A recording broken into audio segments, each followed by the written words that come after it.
If you're seeing more and more patients say, let me think about it, then it's usually a symptom of something else. In today's episode, we're talking about all the things that you need to consider when we're seeing help rate not grow at the scale that you want and more patients delay in their decision-making process. Welcome to the Business of Hearing podcast. My name is Ollie Luke, and if you're a private practice hearing care clinic that wants to grow reputation, recognition, revenue, and be the obvious choice in your community, then you are in the right place. So we're in an interesting spot right now. Economy-wise, I'm having a lot of conversations with practices, and what I'm hearing is more and more patients are hesitating. They're delaying the decision. They're getting to a stage where they need to think about it, or they're going to wait for things to change slightly, or they need to speak to their significant other before making a decision. And it feels like it's becoming more and more common.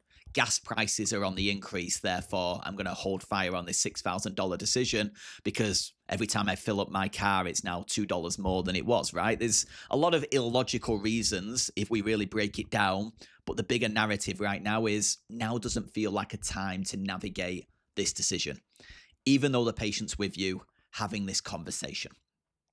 So when this occurs, and we're seeing more and more hesitation in decision-making process from patients who know they need what you're offering, but are holding fire for multiple reasons. I think fundamentally it comes down to three reasons, and I want to take you through them. Now, the first one is process. Now, one thing I've observed is a lot of practices don't really have a process around their pricing structure and their pricing strategy and the way they present options to patients.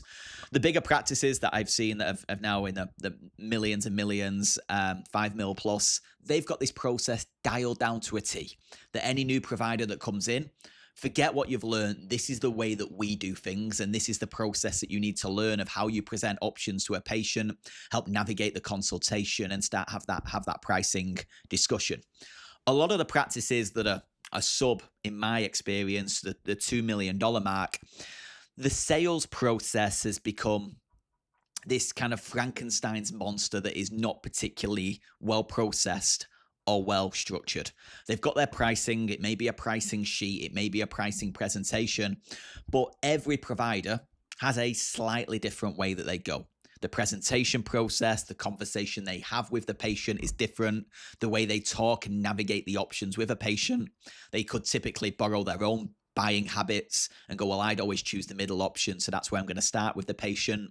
The provider themselves may see $8,000 as like a scary amount of money. So they're forcing their buying habits onto the patient and it's coming through in their voice. Like there's so much out of the control, which means that from a process perspective, it's messy. And the more providers you have, the more locations you have, the messier it becomes, and more why you see one location up here, one location down there, and it's rarely balanced and clean.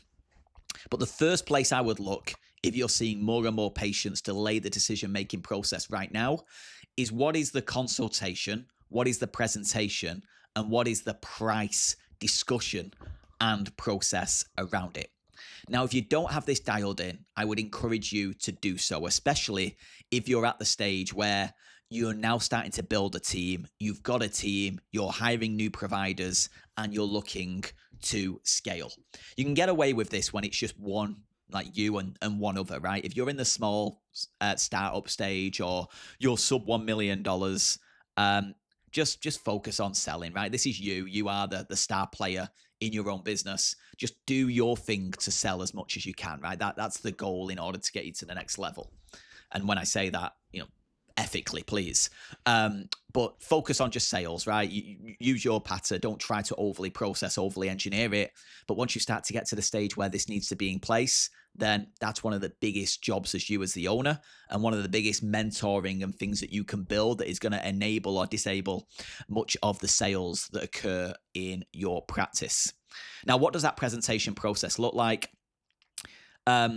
There's a lot of industry examples, right? Things that have been developed by buying groups in the past in order to make it easy and almost create a training manual that they can pass to providers that can be trained onto others. My encouragement to you is use your own experience and go, what is the utopian way that you help patients navigate a process? And then how do I systemize this so that in the nicest way, anybody could do this? Because the businesses that always go on to do the best in the world in anything, it's not based on the individual talents of all of their staff. Like they build the process and systemize a process that means the talent of the individual delivering it isn't the make or break on whether the thing succeeds or fails, right? The process is solid, therefore the individual that slots in can follow the process. McDonald's is a prime example of that, right? McDonald's can hire anyone and anything to follow a process. It isn't reliant on the skill of the chef, right? In order to decide if the Big Mac's going to be great or terrible. And the more you can consider this, take your approach, take the way you do things, take the things that you've done and build a consultation process that is much more focused on asking questions to the patient rather than telling them things. That will ensure patient navigates the decision better, more likely to have the outcome. But that's where I'd start. If we're seeing more hesitation and delay in decision making, number one, is the process clean enough? Is everybody following it? Is it as effective as it possibly can be? Number two is all about difference. Now, if we're seeing hesitation and delays in the decision-making process from patients, one of the very, very logical reasons could be is the justification on why you versus others, especially if you're going toe-to-toe in the patient's mind with a Costco. Like, why would they spend double the amount with you over the device they can get elsewhere, especially if they feel like an experienced hearing aid wearer that's gone through their first rodeo with you, but now may not need all the things that you've done and all the extra stuff. They feel like they just need the device and a little bit of support, right? Like that is a challenge that you've got. And as a patient looks at you and looks at the alternative options in the market, and if you believe they're not looking at the alternative options in the market at any one stage, then I feel we're somewhat wrong in that. Like everybody's open, they're getting bombarded with adverts. The fact these are hearing aid wearers, and it will show to the algorithms. You can be sure that their news feed is absolutely blowing up with hearing technology, and lots of your competitors, both nationally and locally, really trying to fight for the attention of that patient, unfortunately. So the more we can have point of difference, the better. If they just see you as another place that sells hearing aids plus service, but you're nice and kind people, I think that's a very difficult justification for why somebody would spend double the amount. The more you can work on value proposition, proving difference, proving that what they get from you is going to be significantly different from anyone else, the more your value is protected and you're not going to be having that tussle that's going on in the patient's mind between you versus others and that price justification. So just to back up here, number one, is your process effective? Number two, does the patient know that by working with you, it's going to be different enough than just a price decision that exists elsewhere? The third one is readiness. One of the reasons why patients will delay the decision-making process is they're not ready. They're not ready to make the decision, whether emotionally, whether the information they believe they've got to feel smart about the decision they're about to make. None of us want to make a decision without feeling like we're somewhat researched or we're in trusted hands, right? And that's on anything from buying a book to buying a house to buying a car to buying a set of hearing aids. We want to feel like we've watched some videos and we kind of know what we're stepping into and we're not going to have buyer's remorse on the other side of this decision. So readiness is really key. And I think it's one thing that isn't considered enough, especially like there's practices that we work with that they've got to get a lot of hearing tests every single week. That the bigger practices, and there's a big advertising game that goes on. The problem with that is the more advertising you do, the lower typically you'll go fishing. Like you're not fishing at that ready category. To use this on my shoulder here, you're not fishing in that ready category. You're fishing at when the awareness is a little less. They're almost at the curious stage rather than the convinced stage. And as a result of that, it's a lot harder to convince them because they're not ready. It puts a lot more pressure on your providers to almost sell, which is the hard bit, right? Which goes against many of their instincts, but sell in a way that feels forceful. So the more you can do to prepare that patient to be ready, the better. Now, for new patients that are coming through the door, the pre-appointment process is so significant. I'd say nearly as significant as the appointment process itself. Knowing that every patient is going to be at a different stage. Some are going to be curious. Some have been referred by a physician but don't believe they've got a hearing issue. Some have been on your website 40 times and are already convinced that you're the people to help them, and they just need to go through the process in order to make the purchase. Everyone's at a different stage. Your pre-appointment process has the ability to get everyone as far down that buying track as possible. Overcome the objections that exist in their mind, answer the questions, explain what's going to happen at an appointment, explain why you, show them the case studies that helps them understand that you are the right people for them. Now, that could be a booklet that you send them pre-appointment in the mail. It could be a page that you divert them to, which has a video on it and everything on one page that is all about getting them prepared for that appointment. But having those assets in place ensure that your provider's life becomes better, the patient is significantly more ready, which reduces the friction and, of course, simplifies their ability to move forward with treatment. If this is upgrade patients, existing patients, and we're talking about readiness, then that's a little more challenging, because the way you get them ready to upgrade at a certain stage is all the work that probably happened 3 or 4 years ago that we should have done. It's the expectation we set on when their next set of devices will probably be needed on that first sale. It's the journey and communications that have occurred between that and the stage we're at now.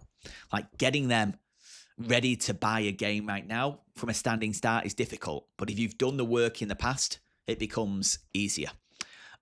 Which means that if you've not done that, then when's the best time to plant a tree?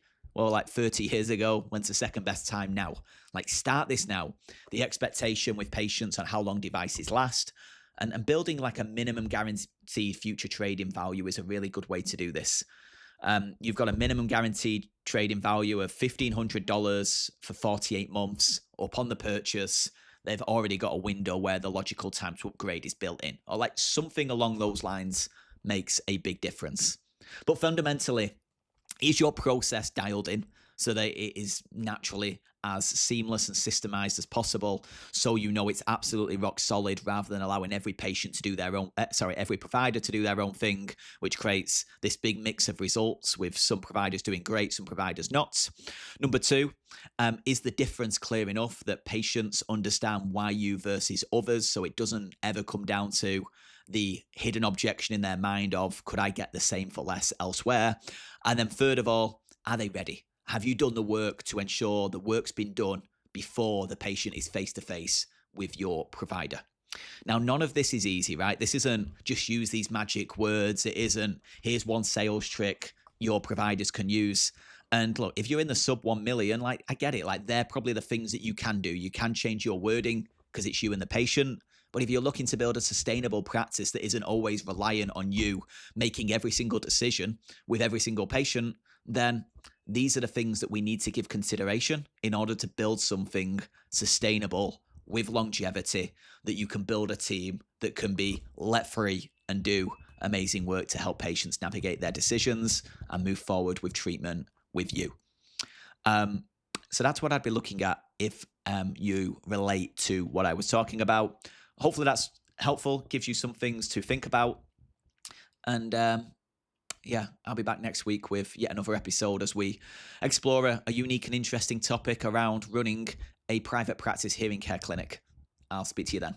Hello, David, the book that I've been working on for the past 2 years. If you're an independent business, and that book outlines exactly what you need to do in order to outsmart many of the industry Goliaths, fight above your weight class, and implement the marketing framework that has added tens of millions of dollars of growth to real practices across the world that have implemented exactly what this book shares. In order to get your copy, search it on Amazon, Hello David. Go to hellodavidbook.com, grab your copy, and let me know what you think.